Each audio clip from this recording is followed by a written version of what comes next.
మేము మెస్మరైజ్ అయ్యి దాన్ని చూడాలని ఎదురు చూస్తున్నాం.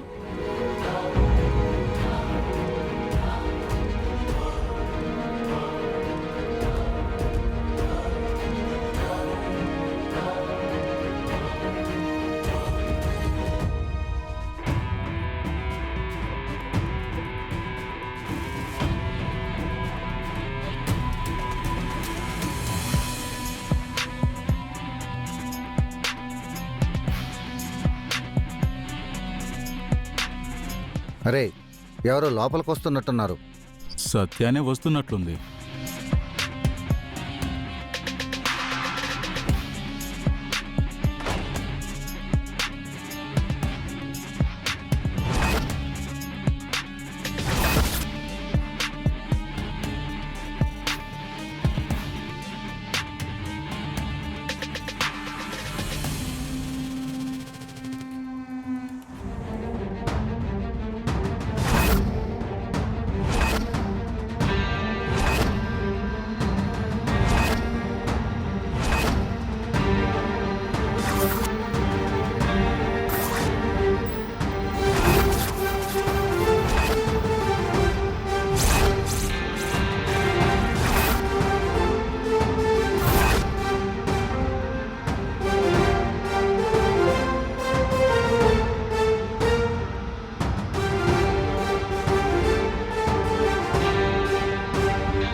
ఏంట్రా ఈ అమ్మాయి వాలకం?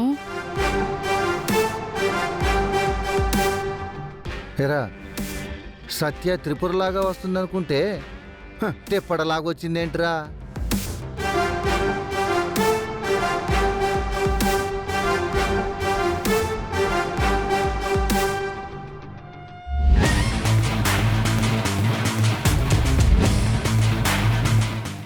ఏంటి సత్య ఇలా వచ్చావు? నువ్వు చీర కట్టుకోమన్నావు, నాకు చీర కట్టుకోవడం రాదు, అందుకే ఇలా వచ్చాను. ఎలా ఉంది మన గెటప్? తస్సదియా అద్రిపోయింది కదా.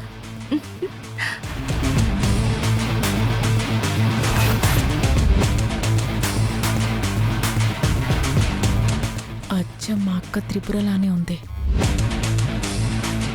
ఏంటి తస్సా దియ్యా అదిరిపోయిందా? ఆ భాష ఏంటి, ఆ వాలకం ఏంటి?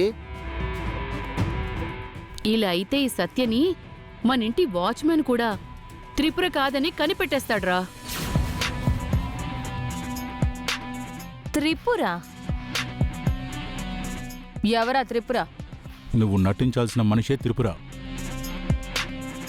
నువ్వు సేమ్ టు సేమ్ అలాగే ఉన్నావు, కానీ నీ వేషం నీ మాట అలా లేవు. నా మాట తీరే అంత, నా వేషధారణ ఇదే. ఈ సత్య ఇలాగే ఉంటుంది. నువ్వు ఇలానే ఉంటానంటే నా అవసరానికి నువ్వు పనికిరావు. నీ అవసరం కూడా తీరదు. అయితే ఏం చేయాలి ఇప్పుడు మరి? నువ్వు త్రిపురలాగా చీర కట్టుకోవడం నేర్చుకోవాలి. త్రిపురలాగా మాట్లాడడం నేర్చుకోవాలి. ఇలా కంట్రీ బ్రూట్ లాగా మాట్లాడుతూ ఓయ్, ఇంగ్లీష్లో ఏదో తిడుతున్నావు. ఈ సత్య గురించి నీకు తెలీదు. నాతో పెట్టుకుంటే తస్సదియ్యా టెంకె లేచి సత్య కూల్ కూల్. ఏయ్ ఆగు రోసే. అమ్మా సత్య, ఇంత రఫ్గా ఉంటే కుదరదమ్మా. పద్ధతి సాంప్రదాయంగా ఉండాలి. అలాగే ఉంటా, కానీ నన్ను కెలికితే పుత్తూరు డాక్టర్లు కూడా విరిగిన ఎముకలకి కట్లేయలేరు.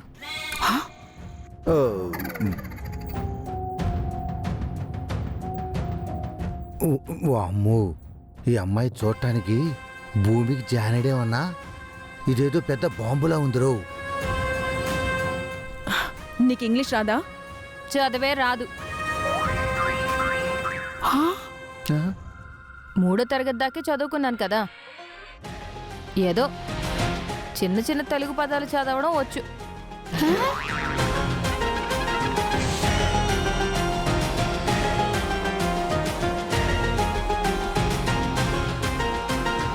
ఒరేయ్, ఈ అమ్మాయిని తీసుకెళ్ళి త్రిపురలో ఎలా సంతకం పెట్టిస్తావురా? ఆ సంతకం అంటే గుర్తొచ్చింది. నా పేరు మీద సత్య అనే సంతకం తప్పించి, అది కూడా తెలుగులో. ఇంకో పేరు రాయడం రాదు. అమ్మో. హా? అబ్బో, ఈ అమ్మాయికి అక్షరాభ్యాసం చేసి చదువు నేర్పించి నడక నడత త్రిపురలాగా ఆహార్యము డ్రెస్సింగు మాట అన్నీ నేర్పించాలా?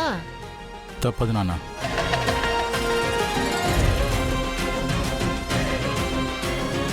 ఈ రోజు నుంచే సత్యకి ట్రైనింగ్ ఇవ్వాలి. సత్య, నువ్వు కూడా అన్నీ త్వరగా నేర్చుకోవాలి. అది మీరు నేర్పించేదాన్ని బట్టి ఉంటుంది.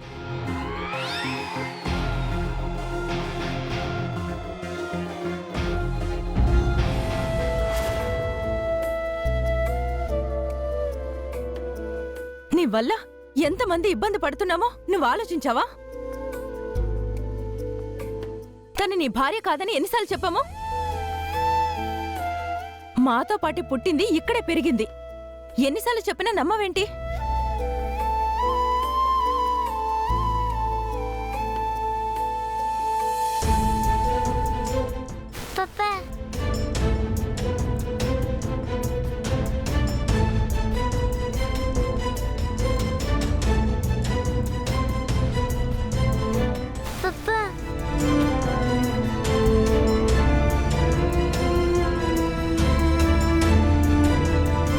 కృష్ణ, కృష్ణ,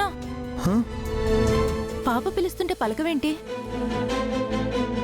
ఇందాకటి నుంచి పాప నిన్ను పిలుస్తుంది కదా. నందిని, నాకు చాలా బాధగా ఉంది. ఎందుకు?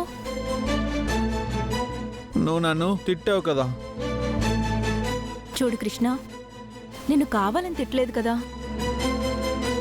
సత్యన్ అలా రాత్రిపూట అడవిలోకి తీసుకెళ్తే ఊరందరూ ఏమనుకుంటారు చెప్పు? తను నా భార్య కదా. నా భార్యని గుర్తు చేయడానికి నేను తీసుకెళ్ళాను, అంతే. మళ్ళీ అదే మాట? చూడు కృష్ణ, తను నీ భార్య కాదు. నీ భార్య అనుకుని భ్రమపడుతున్నావు. సత్య నా చెల్లెలు. ఈ ఊరు దాటి సత్య ఎప్పుడు ఎక్కడికి వెళ్ళలేదు. తను నీ భార్య ఎలా అవుతుంది?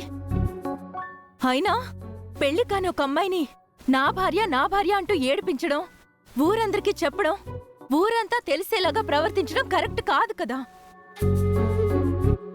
తన భవిష్యత్ ఏమవుతుందో ఆలోచించావా? లేదు, తను నా భార్య. అందుకే నా భార్య అని గుర్తు చేయడానికే నేను ప్రయత్నిస్తున్నాను. మీరందరూ ఎన్ని చెప్పినా సత్య ఎప్పటికీ నా భార్యనే. కృష్ణ, నువ్వు ఇలాగే మాట్లాడావంటే కనీసం నిన్ను పలకరించను కూడా పలకరించను.